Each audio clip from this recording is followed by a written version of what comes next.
Bueno. Y vamos a... Vamos cerrando los micrófonos. Justamente. Yo le voy a pedir a los que no vayan a hablar que cortemos los micrófonos para que no haya algún ruido que pueda perturbar al orador. Y les voy dando la bienvenida a todos en nombre de la Comisión Guardia Bajo las Estrellas a este encuentro en suma que hemos dado a llamar en la primera etapa antes de junio en camino al Bicentenario, y ahora en tiempos del Bicentenario estamos en esta segunda etapa de estos encuentros en Zoom de primero y tercer miércoles de cada mes. Vamos a presentar a nuestro orador de hoy. Es abogado, es rector de la Universidad Católica de Salta, actual presidente del Instituto San Felipe y Santiago de Estudios Históricos de Salta. Patricio Colombo Murúa es sobre todo docente. Es un especialista en calidad educativa, es miembro de la Academia de Ciencias de Buenos Aires, ha publicado una serie de trabajos sobre temas históricos, empresariales, educativos, económicos y de ética. Realmente ha sido y es un luchador por el tema educativo, y creo que ahí es a donde nosotros hemos aprovechado la oportunidad para invitarlo a participar de estos encuentros. Y no quiero quitarle más tiempo y los dejo con Patricio. Bienvenido, doctor, y gracias por prestarse a esta conferencia. Muchas gracias. Buenas noches. Agradecerles en primer término a la Guardia de las Estrellas, Bajo las Estrellas, que esta invitación que me permite poder expresar algunas cosas algo distintas sobre la figura de nuestro máximo héroe, y además agradecerles vivamente que pongan esto en conocimiento del público. Respecto de lo que voy a hablar, yo no he querido hacer una exposición histórica exactamente, sino recalcar el por qué Güemes es un héroe absolutamente clásico, que responde a lo que es el arquetipo de un héroe, de acuerdo a las definiciones que nos vienen de la antigüedad clásica y que las estudió más modernamente en el siglo XIX, un pensador inglés que se llama Thomas Carlyle, que tiene un libro maravilloso sobre la definición de lo que se debe entender como un héroe. En Salta tenemos una particularidad, un hecho cierto, que realmente no tiene parangón, no tiene similitud con ninguna otra cosa que ocurra en la Argentina. Y yo les diría que, a pesar de que yo he andado bastante por el mundo, no he visto tampoco en otra parte algo que se parezca a los homenajes que el pueblo de Salta le tributa a su máximo héroe, que es Güemes. Obviamente, este hecho singular se renueva desde hace muchísimos años, y estamos precisamente conmemorando el bicentenario de la muerte de nuestro prócer máximo. Sin embargo, no hay en este aspecto, lo que vemos reiterarse siempre con el mismo brillo, con el mismo entusiasmo, con la misma vitalidad, todos los años, es justamente la puesta en marcha de la Guardia Bajo las Estrellas, los fogones que iluminan la gélidas noches de junio, donde se hace la guardia bajo la bajo la luz de las estrellas. Y también el desfile que sigue al día siguiente, que es una maravillosa manifestación de fervor hacia un hombre extraordinario que todavía lo recordamos vivamente, vivenciamos su presencia 200 años después. Este es uno de los temas que a nosotros no nos llama la atención porque lo vivimos como salteños, como algo que ocurre regularmente, pero que a cualquier persona que viene de fuera de la provincia, que viene de otros lugares, especialmente a un amigo inglés que estuvo acá mirando lo que ocurría en el desfile y todo lo demás, se impresionó vivamente, muchísimo con todos estos homenajes que vio, que además son espontáneos y son populares. No es algo que viene impuesto desde el poder ni desde ningún gobierno, no hay ninguna estructura oficial que lo prohíbe o que lo impulse, porque esto tiene un impulso en la propia gente. Por supuesto que esto ha arrastrado a los gobiernos y a las instituciones estatales también a plegarse a estos homenajes. Es un poco al revés. La fuerza viene de lo popular hacia lo gubernamental y lo oficial. Esto es un hecho significativo que yo lo considero un fenómeno sociológico que merece ser analizado y estudiado por qué ocurre este hecho tan singular. Y cuando uno analiza la personalidad de Güemes, se da cuenta que en realidad esto ocurre porque Güemes encarna el arquetipo del héroe clásico. Es un héroe absoluto en el sentido estricto de la palabra. Yo recuerdo que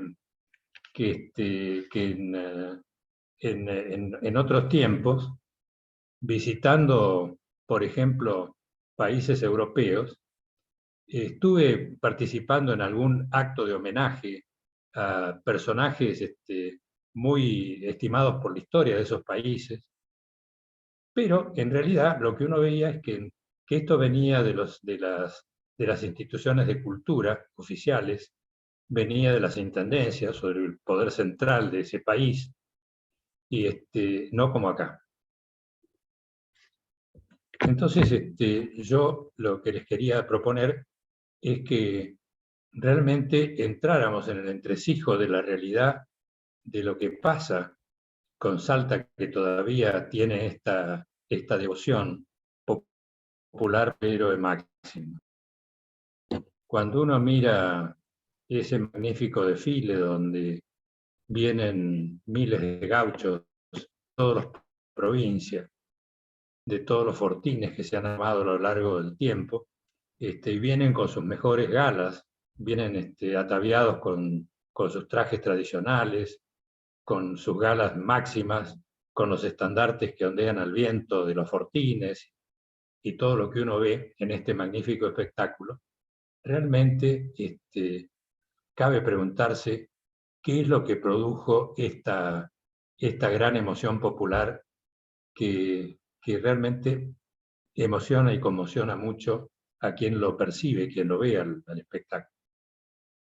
Entonces vamos a comenzar por ver el porqué.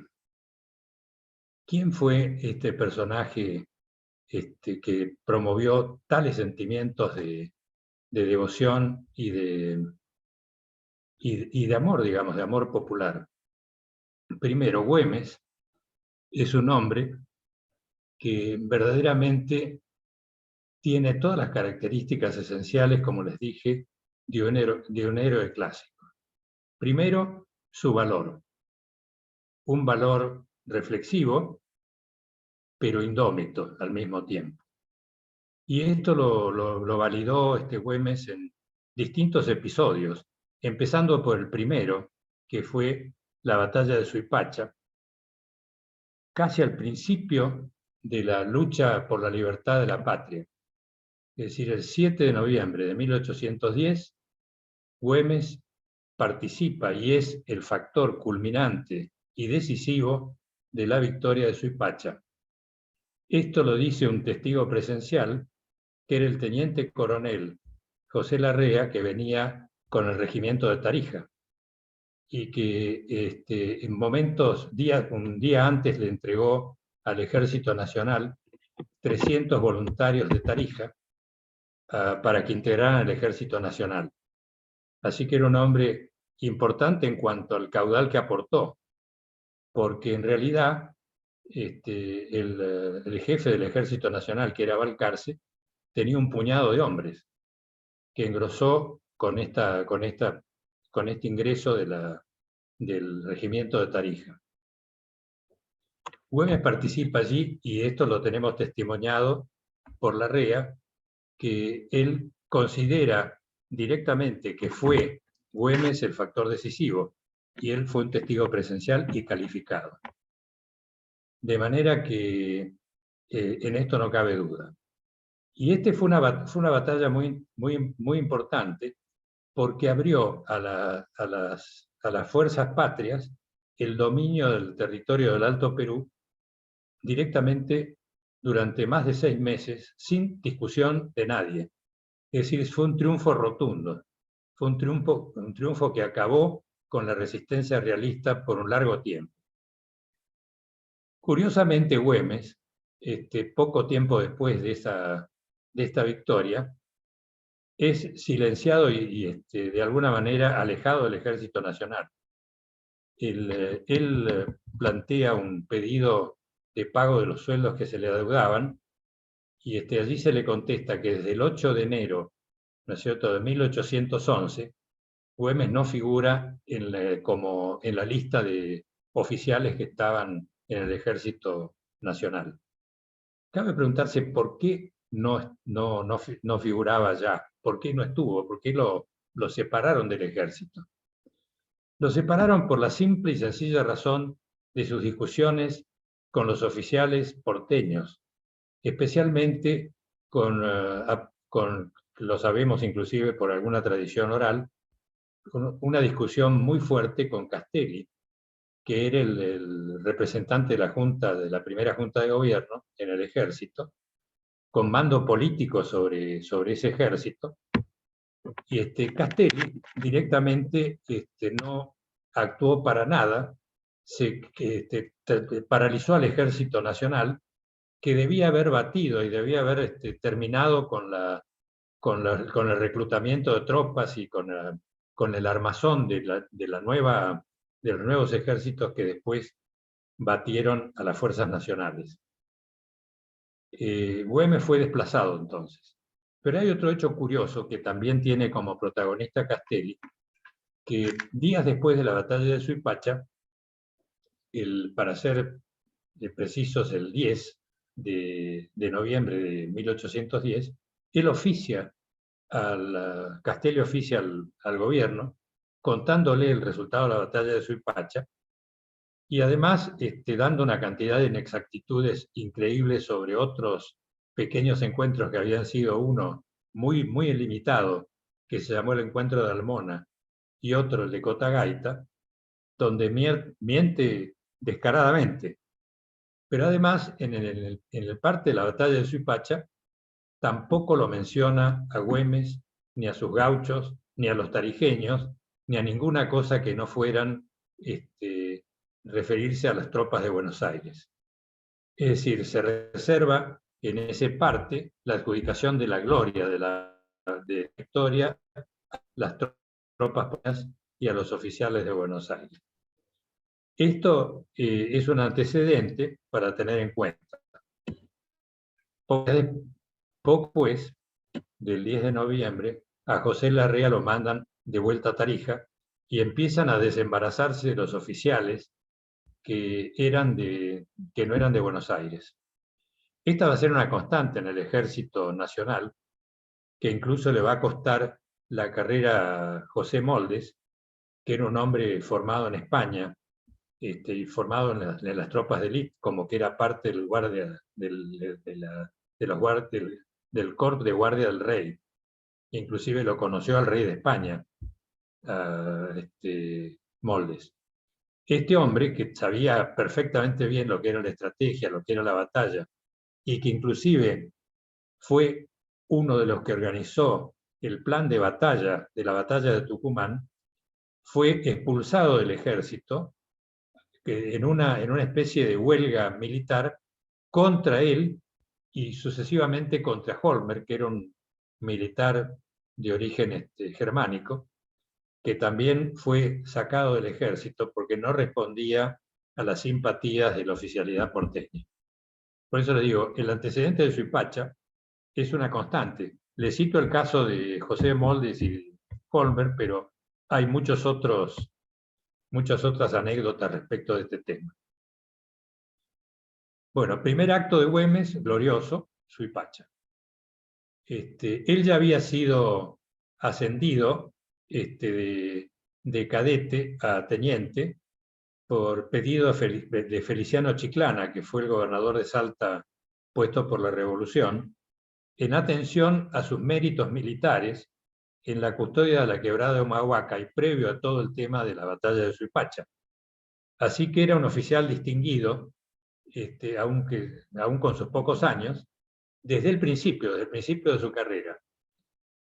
El otro hecho singular, que es previo a la Revolución de Mayo, es el de la toma de Justina, pero el que vamos a hablar después cuando evaluemos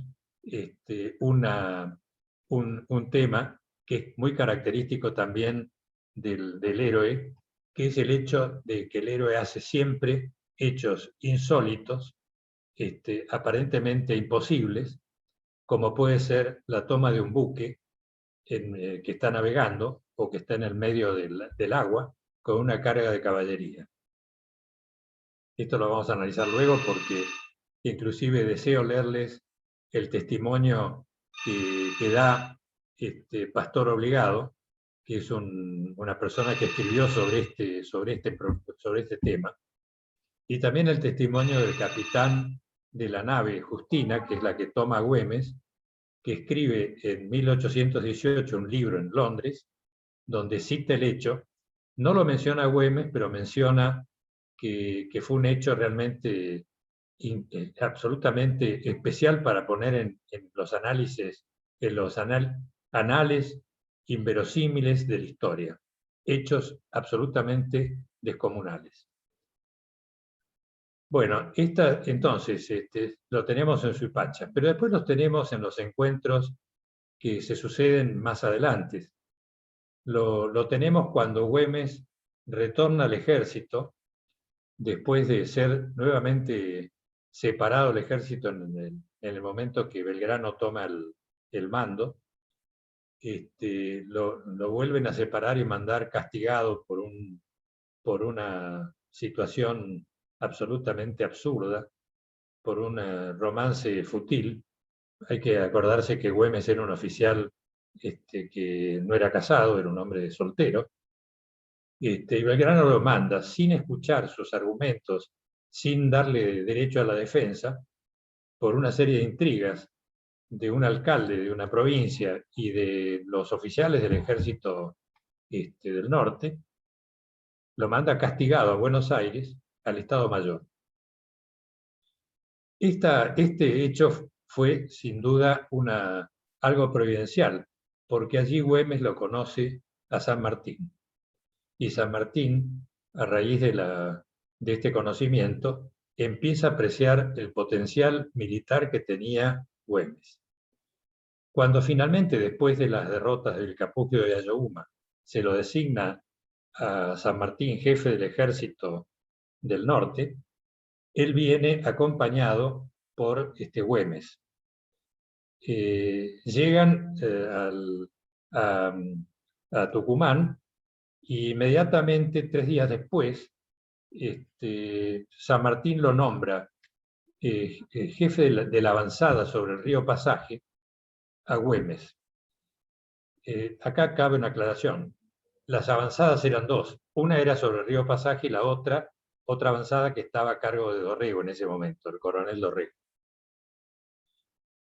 Estando en este cargo, pocos días después, el 29 de marzo, Güemes vence al famoso coronel Saturnino Castro, que había sido el autor de una famosa carga de caballería que terminó derrotando, sentando la derrota del Ejército Nacional comandado por Belgrano en Vilca. Era un hombre de un gran conocimiento militar, de un gran valor, era salteño, hermano del que tuvo, que era un notable jurista, pero era realista. Este hombre, que fue perjuro porque había también jurado después de la batalla de Salta que no iba a volver a empeñar las armas contra la Revolución de Mayo, lo volvió a hacer y fue un hombre clave dentro de lo que fue el ejército realista, hasta que después tuvo un acto de rebelión en contra del rey, mucho más adelante, y terminó siendo fusilado. Bueno, el Güemes captura a una columna de más de 80 personas, de 80 soldados, bien montados, bien puestos con todas sus armas y demás, con un grupo de paisanos. Y a mí me gustaría leerles un poco lo que dice el parte de San Martín, que es muy importante sobre este aspecto. El Libertador, general San Martín, envía al director supremo un parte sobre el Toscal de Velarde el día 1 de abril de 1814 que dice: el plausible resultado del ataque a la Brusca que emprendió el valeroso teniente coronel don Martín Güemes el 29 próximo pasado, a distancia de 1 legua de la ciudad de Salta, con los paisanos y un poco de gente de armas de la avanzada a su cargo, contra una gruesa partida enemiga de 80 hombres, al mando del perjuro coronel don Juan Saturno Castro, me obliga a despachar por alcance de los superiores manos de vuestra excelencia la copia del parte que acabo de recibir. Pongan atención a esta frase. Dice: es imponderable la intrepidez y el entusiasmo que se arroja el paisanaje sobre las partidas enemigas, sin temor al fuego de fusilería que ellos hacen. Tengo de esto repetidos testimonios y comunico a vuestra excelencia para su satisfacción.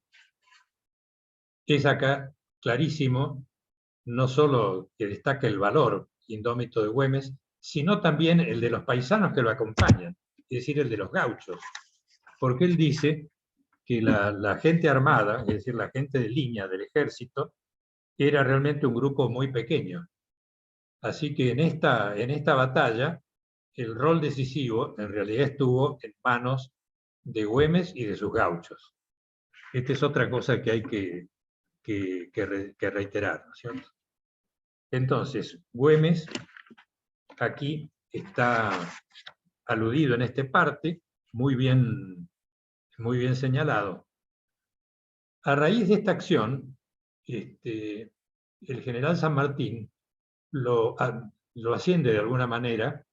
El ascenso después llegará más tardíamente, el ascenso real, pero lo ascienden en la función, en la misión.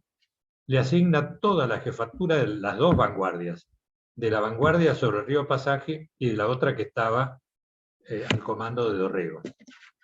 En consecuencia, pasa a ser el jefe, el comandante de la avanzada del Ejército del Perú. Ese es el cargo que finalmente le asigna el general San Martín. Finalmente, cuando San Martín es reemplazado por Rondó a pedido del propio San Martín, Rondó también al principio tiene una grata sorpresa respecto de Güemes, que realmente lo impacta, y entonces él solicita que se tenga en cuenta y que se lo ascienda. Y el parte de Rondó, que también se los voy a leer al director supremo, dice lo siguiente.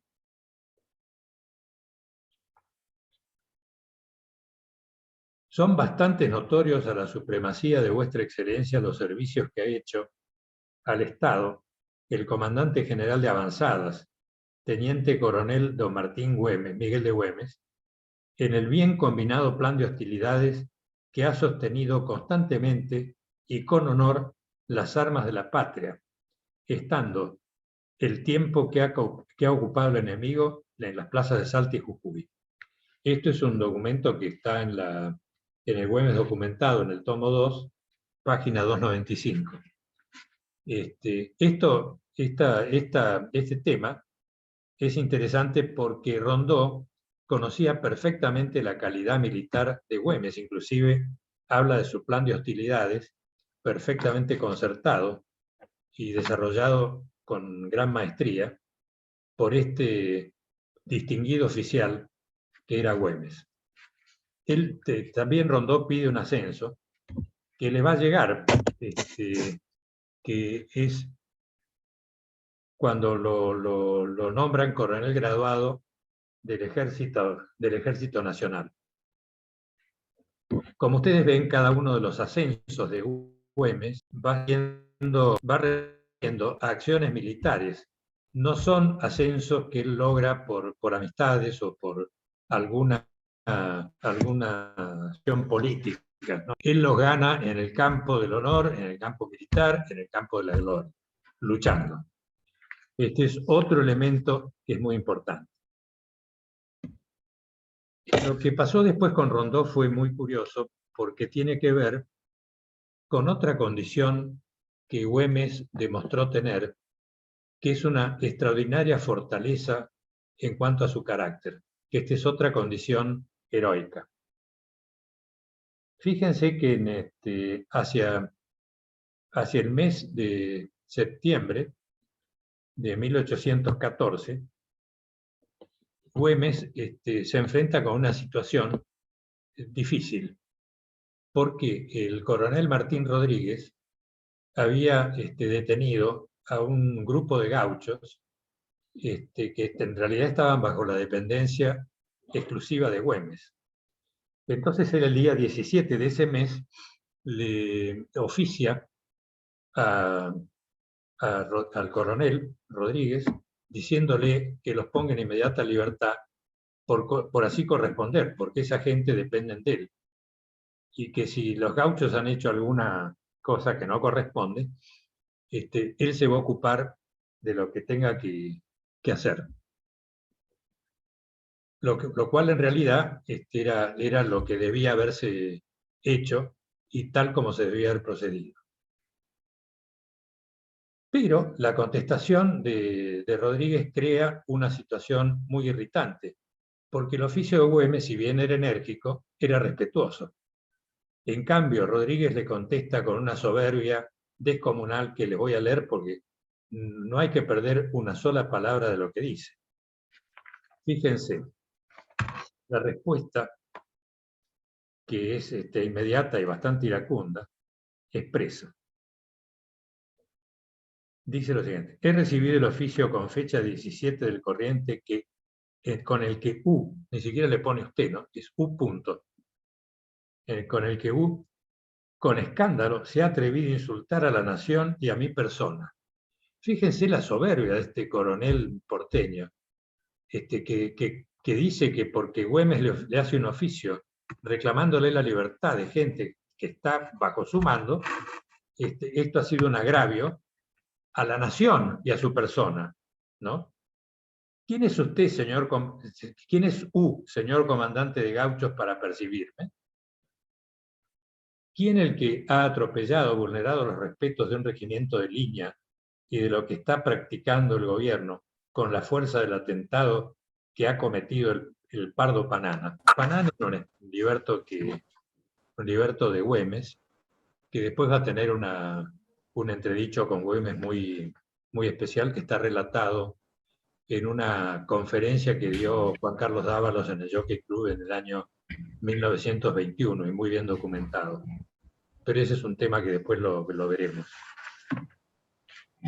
Pero en este caso, Güemes había salido en defensa de este hombre y de los soldados que estaban detenidos.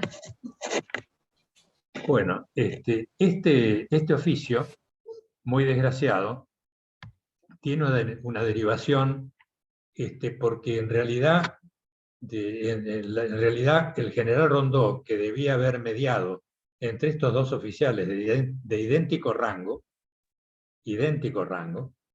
en lugar de hacer eso, le quita el mando, ¿no es cierto?, a Güemes y se lo asigna a Rodríguez. Este hecho fue un hecho desgraciado que después hubo de tener consecuencias para demostrar el desacierto y la ineptitud del general Rondó respecto al conocimiento de sus hombres. Fíjense que poco tiempo después, muy poco tiempo después, el nuevo jefe de la vanguardia del Ejército Nacional, que era el coronel Martín Rodríguez, es sorprendido por una partida española, tomado preso y reducida el grupo militar que él dirigía, y ahí se salva solamente Necochea, porque Necochea, con un valor indómito, sale y sablea a la gente y cruza la línea española sin rendirse. Pero el comportamiento del coronel Martín Rodríguez es realmente cercano a la traición a la patria.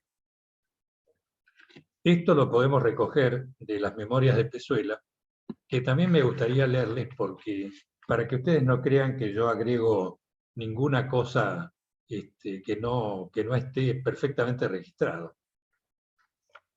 Pezuela en sus memorias dice: este bribón, se refiere allí al coronel Rodríguez, este bribón, soberbio coronel Rodríguez, hizo 1000 esfuerzos para que yo le hablase antes de marchar para Lima.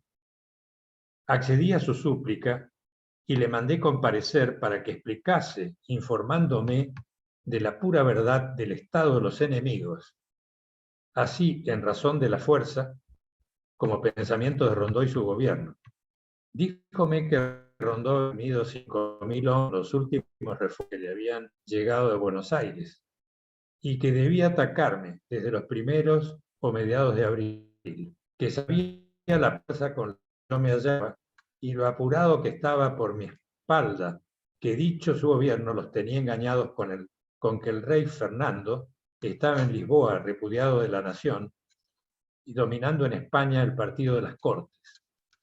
Pero que, desengañado el tal Rodríguez de ser todo falso y visto que el rey gobernaba pacíficamente en España y protestaba contra las ideas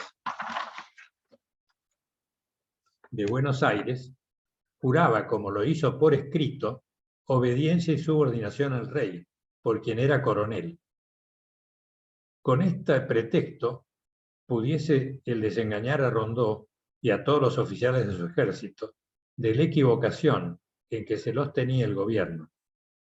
Entonces, a partir de estas afirmaciones de Rodríguez, concluye Pezuela: me ofrecía lograr, cuanto menos, una suspensión de las hostilidades.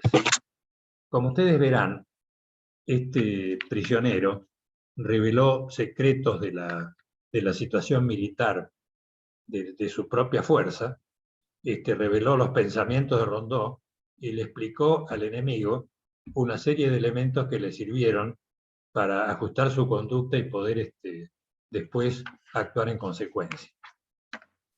Pero además fingió que estaba arrepentido de haber luchado por los ejércitos de la patria para conseguir una libertad deshonrosa. Este fue el caso patético, ¿no es cierto?, de Martín Rodríguez, que no es el único episodio. Entonces Pezuela confió en la palabra y el juramento de un militar de carrera y dejó ir a Martín Rodríguez con sus promesas que implicaban una flagrante traición a la causa de la patria. Este militar se equivocó, porque Rodríguez en realidad nunca tuvo intención de cumplir lo jurado, y sus argumentos fueron de mera retórica para conseguir su deshonesta liberación. Así terminó este episodio. Sin embargo, Rondeau, a pesar de haber comprobado que esto era más o menos como lo cuenta Pezuela, él no tenía la certidumbre de lo que había conversado con el general español, pero pudo suponerlo perfectamente. La verdad que lo siguió respaldando. En cambio, Güemes tuvo que irse por enésima vez del Ejército Nacional, y allí fue cuando, pasando por Jujuy, levantó una cantidad de 500 fusiles en mal estado o destruidos para componerlos, porque él ya sabía que las fuerzas nacionales estaban en manos incorrectas, de gente inepta, y que la defensa de la patria iba a tener que recaer en él y en Salta. Después de esta confiscación de las reliquias de las armas que había allí, Güemes se dirige a Salta y es elegido ese 6 de mayo por un cabildo abierto como gobernador de Salta, porque Salta estaba acéfalo. Fíjense, el gobernador designado de Salta, que era don Hilarión de la Quintana, abandonó su cargo, se fue con el Ejército Nacional y no volvió más. Entonces ahí estaba acéfalo.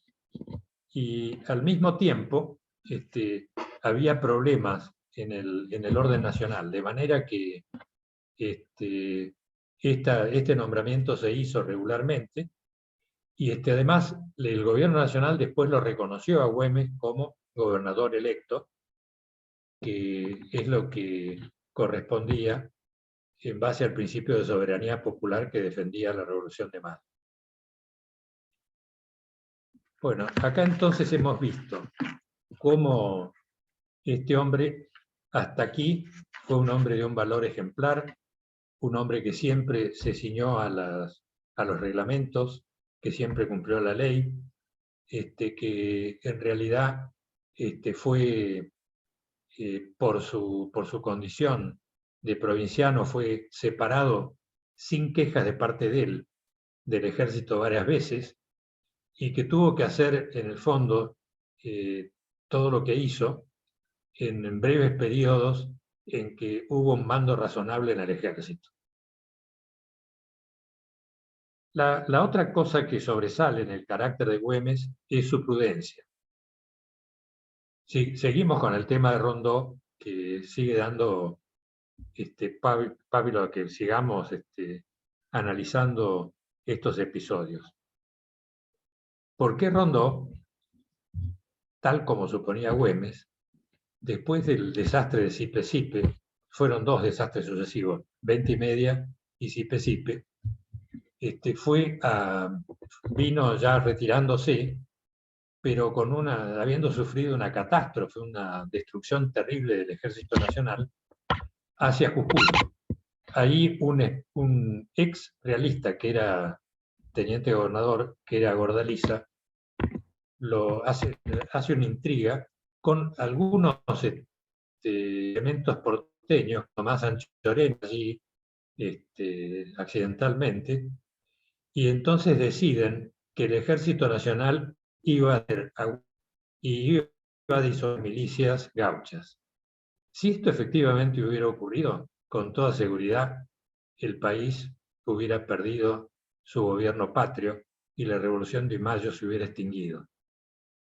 Y quiero decirles que en ese momento, en casi toda América, los movimientos revolucionarios habían terminado, se estaban apagando, y quedaba solamente lo que ocurría en el Río de la Plata y lo que ocurría en el norte argentino.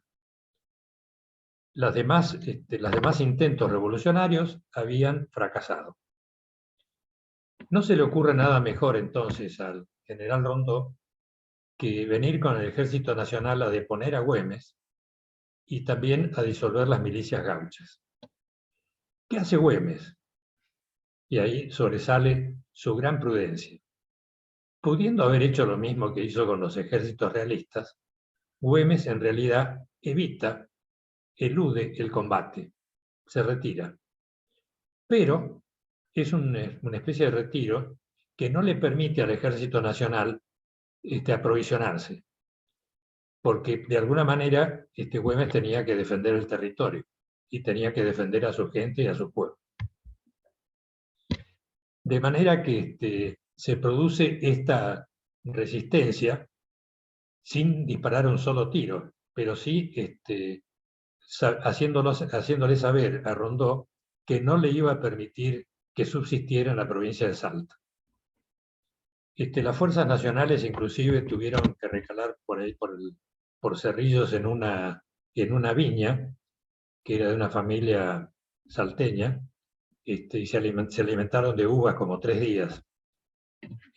Pero al mismo tiempo, según tradiciones orales, la hermana de Güemes, doña Macacha, que era parte del rostro severo de la guerra gaucha, sin embargo también tenía su lado diplomático, moviendo a un cuñado de Francisca Güemes, que era coronel en el Ejército Nacional, consigue hacerlo reflexionar a Rondó, que se daba cuenta que estaba en una posición insostenible. Y Rondó finalmente acepta firmar el Pacto de los Cerrillos. Ese pacto se firma en marzo y ahí concluye la agresión del Ejército Nacional contra la provincia de Salta. Como ustedes ven, Güemes, con su actitud paciente, con su prudencia y también con su diplomacia, consiguió vencer esta amenaza que hubiera sido catastrófica. Un enfrentamiento entre Güemes y el Ejército Nacional hubiera abierto la puerta a los que ya venían por la retaguardia de Rondó, bajando para terminar de darle el golpe final al Ejército Nacional. El conflicto definitivamente lo resuelve Juan Martín de Pueyrredón, que es elegido por el Congreso de Tucumán como director supremo del país, y él le envía una orden inmediatamente a Rondó que retire el ejército a Tucumán y que le deje la defensa de la patria a Güemes. Le dice que Güemes está suficientemente armado y cuenta con todo lo necesario para defender la patria.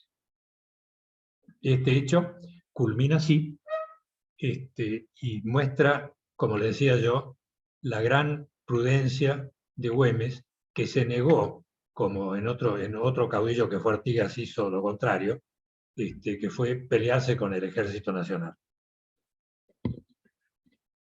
Bueno, esto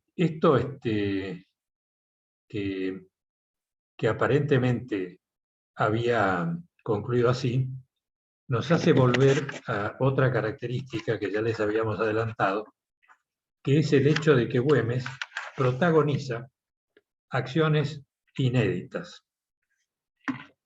Y en este caso, hablamos de la toma del buque Justina, de la flota inglesa, hecho que ocurrió durante las invasiones inglesas el 12 de agosto de 1806. Y les quiero leer un poco dos elementos testimoniales que son las palabras que escribe el capitán inglés del barco tomado, que es Alejandro Gillespie, quien escribe primero sus memorias y después un libro que se llama Gleanings and Remarks, que se publica en Londres en el año 1818. Él dice lo siguiente, para que ustedes vean el contexto en que se da esta toma. Este barco ofrece un fenómeno en los acontecimientos militares, el haber sido abordado y tomado por caballería al terminar el 12 de agosto a la bajada del río. Hay que pensar que este capitán era un flemático inglés que esto muy asombrado, con un asombro absoluto. Por eso dice, este barco ofrece un fenómeno en los acontecimientos militares. No registra ningún otro antecedente. El Justina era una nave que había sido artillada con 26 piezas de artillería naval y que estaba, en el momento de su captura, estaba sobre lo que ahora sería el lugar donde está la Torre de los Ingleses. En esa época ahí había todavía agua, había río. En esa zona, el barco tenía sus cañones y tenía la facilidad de bombardear el centro donde estaban algunas tropas españolas, ¿no es cierto?, de la resistencia. Y así también lo dice, lo cuenta así. El Justina con sus cañones impidió todos los movimientos de los españoles, no solamente por la playa, sino en las diferentes calles que ocupaban, también expuestos a su fuego. Esto dice Gillespie. Ahora vamos a ver cómo cuenta Pastor ese obligado la carga de caballería y lo que pasó. Entonces dice, este es un artículo que Obligado publicó en La Razón el 12 de agosto de 1820, y que después nuestra Benita Campos lo republicó en el número 57 de la revista Güemes, el día 20 de febrero de 1821. El testimonio relata, dice así, Pastor: todos callaron, atentos a la conversación de los jefes, cuando Liniers, acentuando observaciones que Gutiérrez de la Concha le traía a lo alto de la batería, dijo: efectivamente parece que está varado, refiriéndose obviamente al buque Justina, y dando vuelta agregó: a ver el catalejo, que el ayudante se apresuró a alcanzarle. Concluida su observación, al devolver el anteojo, al ayudante más inmediato dijo, dirigiéndose a Güemes: usted que anda siempre bien montado, galope por la orilla de la Alameda, que ha de encontrar a Pueyrredón acampando a la altura de la batería Bascal, y comuníquele la orden de avanzar soldados de caballería por la playa hasta la mayor aproximación a aquel barco, que resta cortado la escuadra en fuga. Dice, menos tardó el ayudante Güemes en recibir la orden que en transmitirla. Y a partir de ahí se produce la carga de caballería, donde los gauchos de Pueyrredón, con Güemes, tirotean al barco, hasta que sale el capitán por el castillo de proa con un pañuelo blanco y se rinde. Este es el hecho más insólito registrado en ese momento. Sí, bueno. Acá me dicen que estoy medio pasado con el tiempo, así que vamos a terminar. Bueno, para el final de un héroe es una muerte generalmente gloriosa. Es una muerte que en realidad honra toda su vida. Güemes, ustedes saben que había hecho estampar una leyenda que decía, que fue tomada de un poema de Horacio, porque Güemes además era un hombre bastante culto, y ahí decía, en el poema de Horacio dice pro patria mori, que es un dulce decoro morir por la patria. Él le había hecho poner esta leyenda, morir por la patria es gloria, lo había hecho poner en los uniformes del ejército que estaba formando, del ejército auxiliar sobre el Perú, cuando encontró su muerte. Esta consigna la cumplió perfectamente, porque ustedes conocen el episodio del barberucho Valdés, que a traición y subrepticiamente invadió Salta y consiguió sorprenderlo a Güemes, que también se abrió camino a fuerza de coraje, pero fue herido de muerte en el trayecto hacia la libertad. Y allí, después de una larga agonía, acompañado por su capellán, que era Francisco Fernández,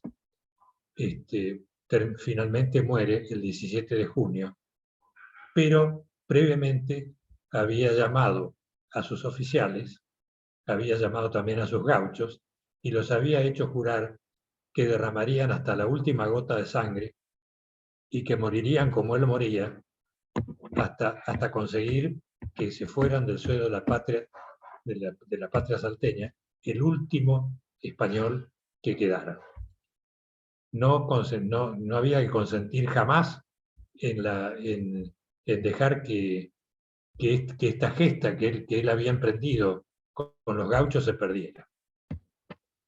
Esto lo relata Frías, pero curiosamente tenemos un tema que se relaciona con la biografía salteña, y con esto termino. La legislatura salteña es un cuadro de Aliche, que fue un gran pintor testimonial, que es La muerte de Güemes. Es un cuadro estupendo, porque Aliche fue un gran pintor. Pero allí falta, en ese escenario solemne de Güemes agonizando, falta el capellán Fernández, que Güemes murió en sus brazos, además siendo auxiliado con todos los sacramentos que da la religión católica. ¿Y esto por qué creen ustedes que pasó? No fue algo casual, fue intencional. ¿Por qué? Porque Aliche tenía un asesor, que no deseo nombrar porque era un personaje admirable, que era masón, y que en dos de sus cuadros que tienen que ver con próceres salteños, realmente no, esos son los únicos cuadros de Aliche que no reflejan la verdad histórica total de lo que pasó en ese momento.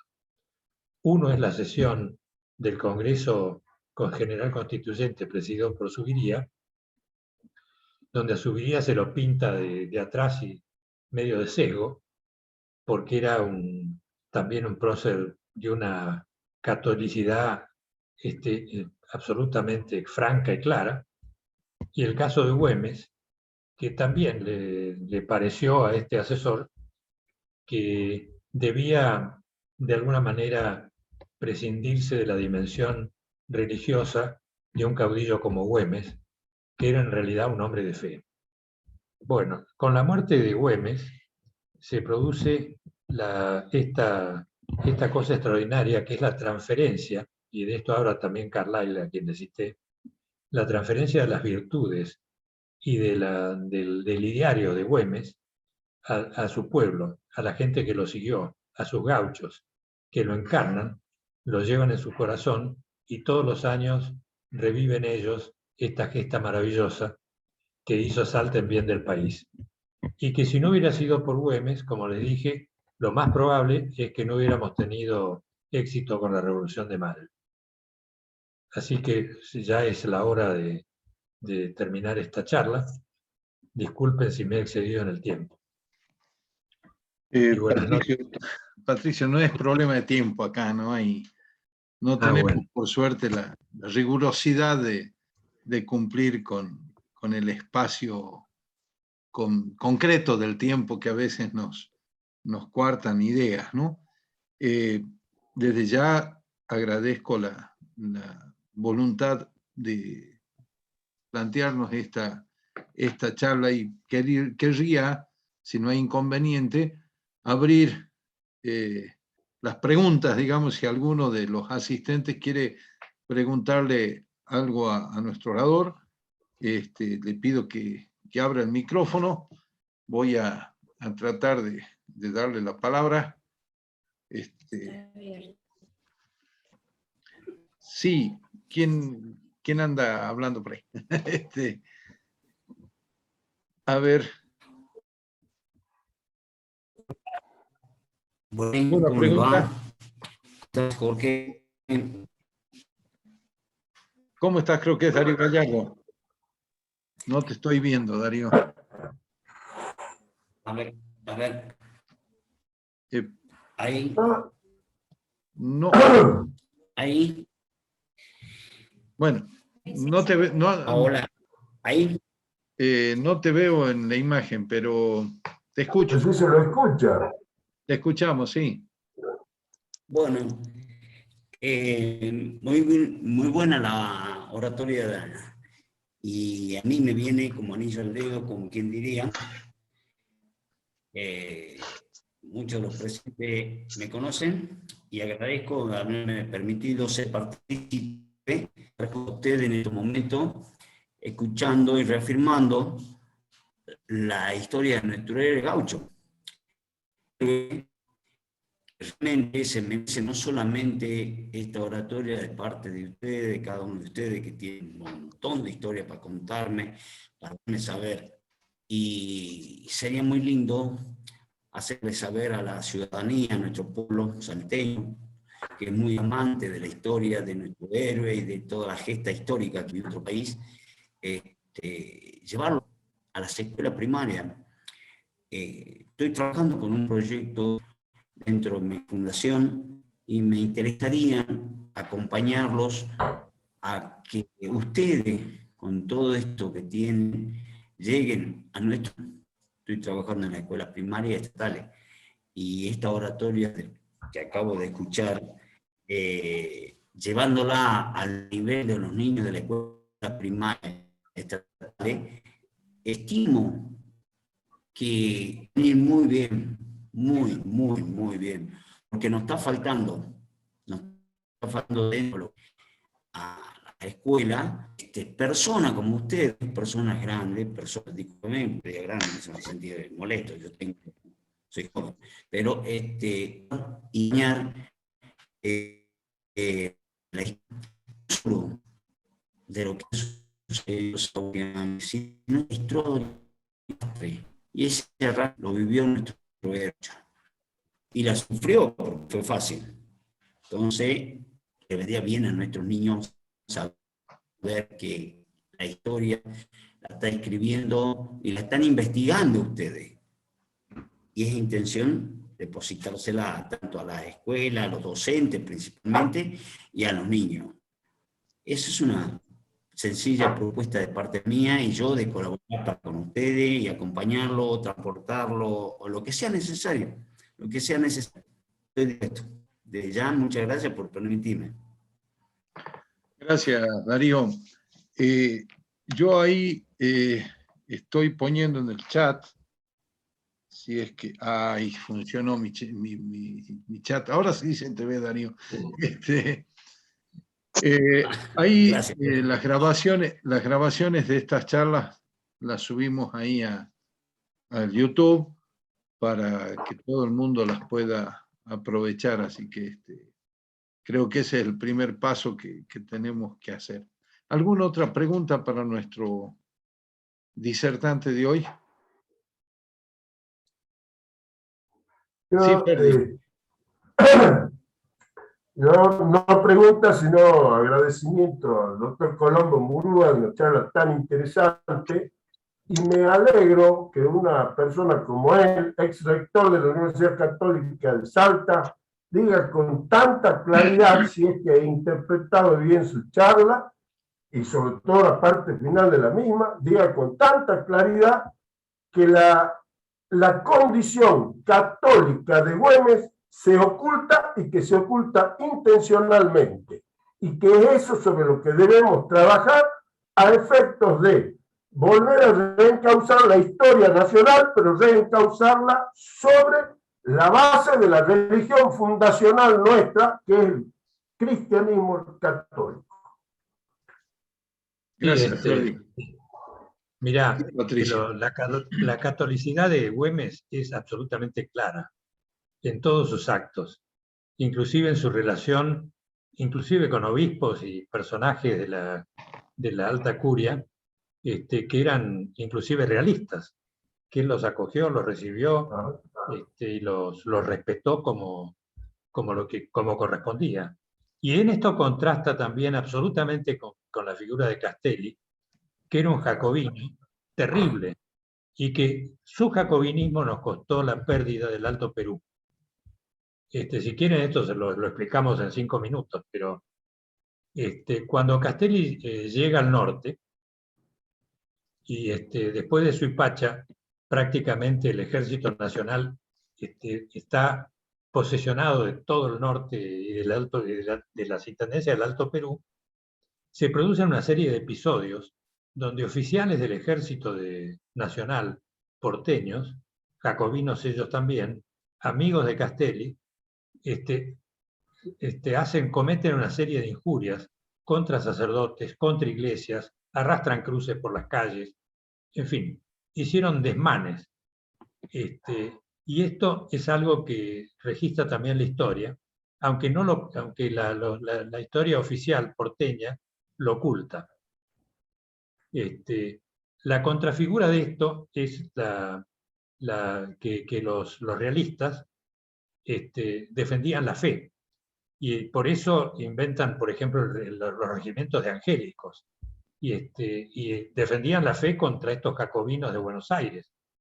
Esto fue toda una campaña propagandística que Belgrano consigue reparar en parte cuando toma el comando del Ejército del Norte y empieza a hacer comulgar a todos sus oficiales, a oír misa, a sancionar duramente a los oficiales que cometían algún pequeño desliz, entre los cuales cayó Güemes, por ese episodio de Linguanzo que yo les conté muy de soslayo. Pero en realidad él estaba tratando de reparar la idea de que la revolución era un conjunto de jacobinos que habían hecho cosas terribles. Por ejemplo, Castelli cuando viene con el ejército del norte y avanza sobre Córdoba, realmente fusilan a Liniers, a Gutiérrez de la Concha, y no lo fusilan a Orellana porque se armó un lío ahí con el de Anfunes, que fue el que realmente conoció los planes de los realistas y los transmitió. A través de una conversación con Michelavín, que era un enviado de Cisneros para alentar la revolución de la reacción cordobesa. Pero después realiza lo mismo, después de Suipacha, cuando fusila al mariscal Nieto, al general Córdoba, y a otra gente que habían sido nada más que hombres de armas del ejército del rey. Cosa que Güemes jamás hizo. No condenó a muerte a nadie, ni siquiera a Panana, que fue un liberto de él, que fue sobornado para asesinarlo. Que esto lo cuenta maravillosamente Juan Carlos Dávalos en esa conferencia que les dije. No solo no le pone la banana, sino que también deja que su hermana, Francisca Güemes, les permite escapar a los que sobornaron para mostrar lo que era la piedad de Güemes, el hecho completamente contrario a Castelli. Y este es un episodio que realmente nos dividió a la gente de Buenos Aires que mandaron con el primer Ejército Nacional respecto de lo que era la fe en el norte, no solo en Salta, sino en Jujuy, en Tarija, en Tucumán, y en las 4 intendencias claves de Bolivia. Por eso les digo, esa posición jacobina de Castelli nos costó el Alto Perú, la separación de la Argentina de un enorme territorio rico y lleno de posibilidades que hubo de ser parte de la Argentina. Perdón, gracias, Patricio. ¿Alguna otra pregunta? Yo, Jorgito, no Sí, sé si me Luis. escucha. Bueno, yo no sé si seré el más joven acá, pero bueno, changuito. Y la verdad de que agradezco, ¿no?, tu invitación, Jorge, porque la verdad para mí es importante conocer un poco de de donde uno viene y un poco de la historia, ¿no? Yo soy de acá de Castañares, donde está la casona, que también, bueno, era algo importante. Después, más adelante, en otra oportunidad, que se pueda conocer un poquito más de la historia de acá y conocerte en qué momento se encontró Güemes, qué es lo que estuvo haciendo por aquí, o sea, me gusta, aprecio mucho lo que recién pude escuchar de esta gran persona que conoce muchísimo y estoy agradecido, ¿no?, por esta invitación, porque la verdad era que iba a entrar un ratito y me enganché, la verdad, voy a ser sincero, porque iba a entrar nomás así a Curiosear un curiosear, poco. y sí, me llamó mucho la atención. Yo soy muy salteño y en ese aspecto me interesa un poco. Es más, tengo tatuada la provincia de Salta con los colores del poncho salteño en mi brazo derecho, por una cuestión de que es lindo, ¿no? Yo en el secundario me recibí vestido de gaucho, cositas así, detalles, ¿no?, que hacen la ocasión y de mantener presente la imagen, ¿no?, del general Güemes y de los gauchos, y también acotar un poquito sobre que no tan solo los salteños idolatramos y queremos, ¿no?, porque tampoco es un fanatismo, sino que es algo de respeto, ¿no?, porque cuando se habla del general Güemes, se habla con respeto, no tan solo en Salta, sino en el país y en toda Latinoamérica ya lo conocen. Aún así también el tema del poncho salteño, que uno ya lo recuerda, y bueno, muchos gauchos que son del sur, hablamos de provincias del sur, ¿no?, como de Chubut y todo ahí, gauchos que llevan con orgullo el poncho salteño, y la verdad es que yo cuando veo eso, y siendo salteño, me enorgullece y te preguntan, y bueno, la verdad es que tener un poco de conocimiento y tener esta oportunidad no ocupa espacio. Aparte uno se curte un poco para enseñarle también a mis hijos, que bueno, hacerle conocer un poco de historia. Así que quiero agradecerle, la verdad, por esta invitación, y bueno, esperemos seguir al tanto ahí para ir escuchándolo. Así que bueno, muchísimas gracias, ¿no?, por este momento tan lindo, cultural y salteño. Bueno, voy a Gracias, contar Luis. una cosa al respecto.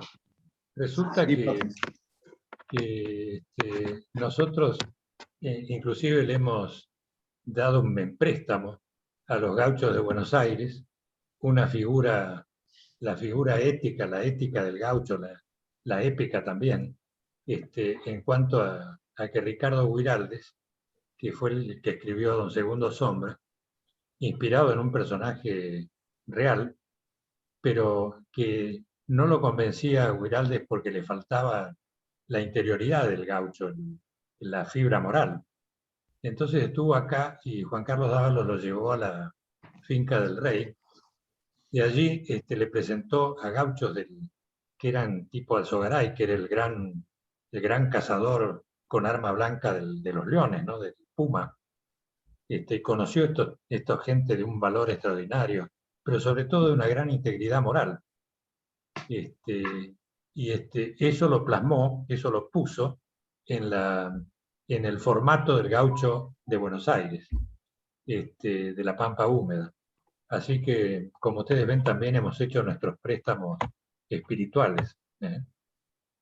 Eso para remarcar que en realidad la figura estética y épica, y además también moral del gaucho salteño, ha trascendido y le hemos prestado gran parte de esto a los porteños. sí, Todavía más, no sé si ustedes conocen esto, pero mi padre, que era un ingeniero humanista, recordaba que cuando se filmó acá la Guerra Gaucha, no hubo un solo gaucho que quisiera recibir la paga extra, dice, como soldado godo. Y es más, cuando se hicieron las escenas de batalla, tuvieron que intervenir para que los gauchos no palos a los conscriptos que estaban disfrazados de españoles. Y esto les habla del amor y del sentimiento patriótico del gaucho salteño. Así que bueno. Si me permiten, yo les cuento algo que me hizo recordar recién el relato de Patricio sobre Guiraldes y Juan Carlos Dávalos allá en El Rey. Cruz Guíez era uno de los puesteros de Estancia El Rey, y le cuenta a ambos una historia. Era un tipo muy particular, porque muchos de los lugares de Estancia El Rey están nombrados por este Cruz Guíez. Por ejemplo, la bajada en donde el zorro se vengó del puma, ¿no? O sea, cosas así medias extrañas, que este Cruz Guíez era un tipo muy, muy particular. Y Cruz Guíez le cuenta la historia del herrero Miseria. Yo se la hago breve. El herrero Miseria es un herrero que le gana al diablo. Y Guiraldes pone esa historia en el Segundo Sombra, y Juan Carlos Dávalos, que tenía una visión de ese herrero Miseria, en el libro Los Gauchos la quita del libro Los Gauchos para que no dijeran que se habían copiado la historia, pero en realidad los dos reciben la historia del herrero Miseria de boca del puestero de ahí de Estancia El Rey.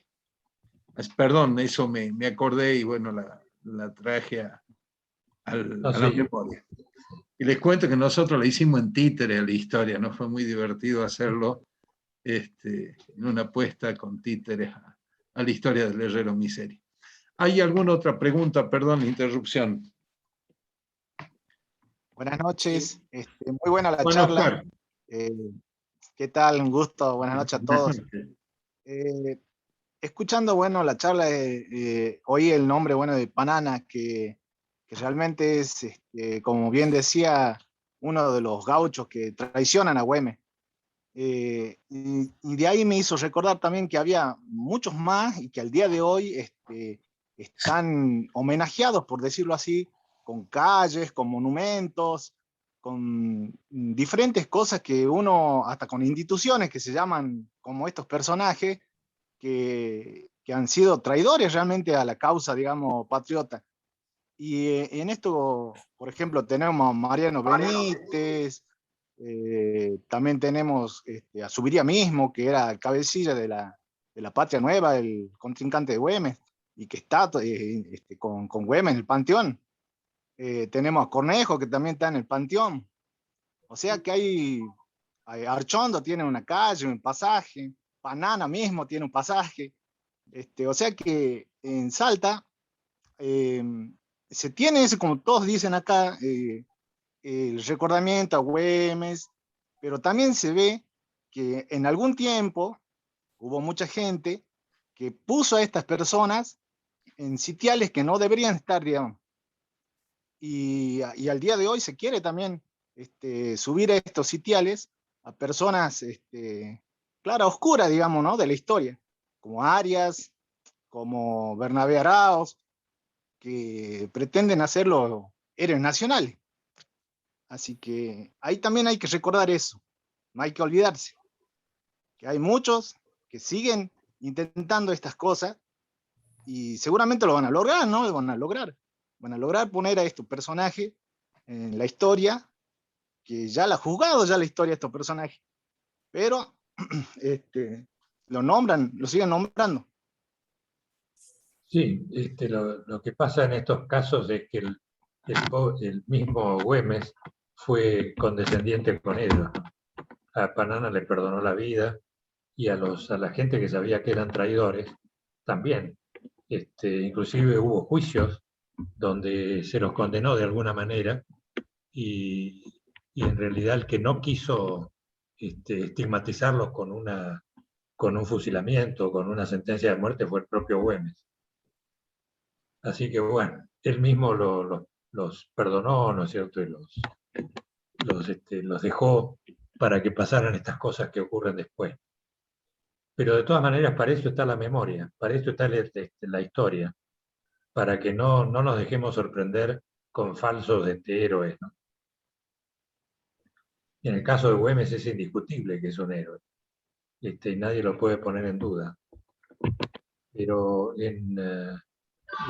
costó mucho históricamente, inclusive, ponerlo en el lugar donde debe estar, que todavía no está reconocido en su dimensión completa.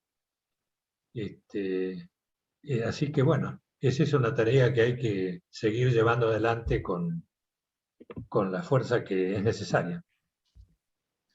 Así es. Patricio, te quiero agradecer muchísimo tu charla, haber participado en estos retos que nos pusimos a principio de año de poder lograr 2 charlas por mes. Entonces ha sido un gusto poder tenerte y también tomarme el atrevimiento de decirle a Darío que cuenta con el pequeños graneros que podamos poner cada uno de nosotros para ir a dar charlas al colegio que vos dispongas. Siempre estar listos para poder dar charlas a los chicos con todo gusto. Era Bueno, eso. si no hay más preguntas, buenas noches a todos y gracias Si me permite, por su por favor. atención. Hay alguien que me está hablando, yo no sé quién es. Por favor. Darío. Yo, Jorgito, Darío de vuelta, si no lo perturbo a nadie y me permiten. Sí, diga. ¿Puedo? Diga nomás. Doctor Murúa, gracias por esta charla, por esta historia y a vos, Marcelo, de ya muy agradecido por esta oferta que me haces, este ofrecimiento. Y sí, es verdad, necesito de manera el acompañamiento de ustedes. ¿Y qué nombre de la historia? Porque este hermano reconoce lo presente y resulta que nosotros, en el ámbito, o quien dice, no conversemos. Perdón, Darío, te estamos escuchando. Perdón, Darío, te estamos escuchando entrecortado. Yo te sugiero que cortes el video para que te podamos escuchar bien. Perdón que... A ver,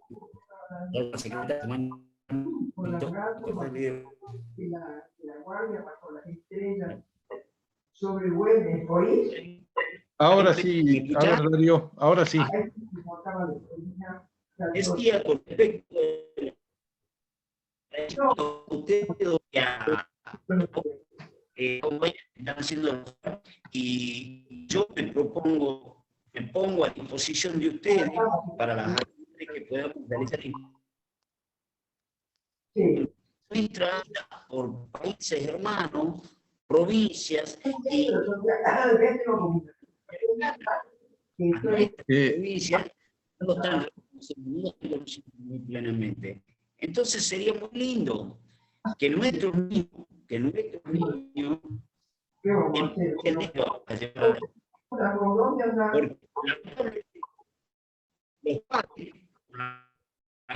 autoridad que lo va a aprender o va a absorber de esta criatura.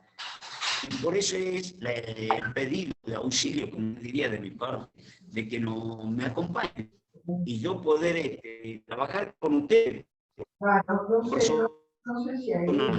Bueno, te escuchamos poquito, pero creo que nos estás pidiendo apoyo. Creo que Marcelo ya lo explicitó, así que con gusto, Darío, te damos una mano en lo que podamos. Ya yo te lo explicité el otro día y creo que, bueno, todos podemos colaborar de alguna forma. Se te escucha muy mal, Darío, así que perdón, pero creo que todos estamos sufriendo al no poder escucharte bien.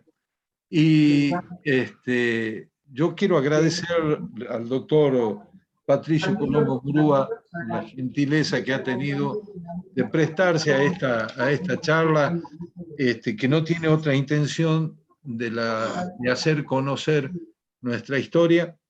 Así que va a quedar grabada y la vamos a subir al YouTube en estos días como para tener acceso. Ya le voy a hacer llegar el link a todos. Está presente ahí Gaspar Moreno desde Corrientes, presidente del San Martiniano. Y había visto ahí a Poli Piñataro desde Luján. Así que bueno, esta es la maravilla que tiene el Internet y el Zoom como para ampliar la posibilidad de comunicarnos. Yo les agradezco a todos, le agradezco a nuestro orador, a Patricio, la gentileza, la presencia de todos ustedes, y los convoco el 1 de diciembre. Ahí vamos a ver de que Oscar Agüero nos vaya contando algunas de las comidas tradicionales nuestras y algunas curaciones de la época de Güemes, y después vamos a ver si la hacemos efectiva a la comida. Poli, ahí aprendió la cámara, Poli, desde Luján. Gracias, Poli, por estar. Gracias, Gaspar, también. Gracias, Luis. Gracias, Darío, a todos. Gracias a vos, Jorgito. Gracias. Un fuerte abrazo sanmartiniano para todos los hermanos salteños. Que Dios los bendiga. Igualmente. Muy amable. Bueno, desde Luján Chao, un chao. gran saludo y un gran abrazo. Gracias Muy a interesante. todos. Gracias, Patricio. Que Dios los bendiga. Muy amable. Gracias a ustedes. Gracias, Hasta luego. Jorgito. Hasta luego. Chao, chao. Chao.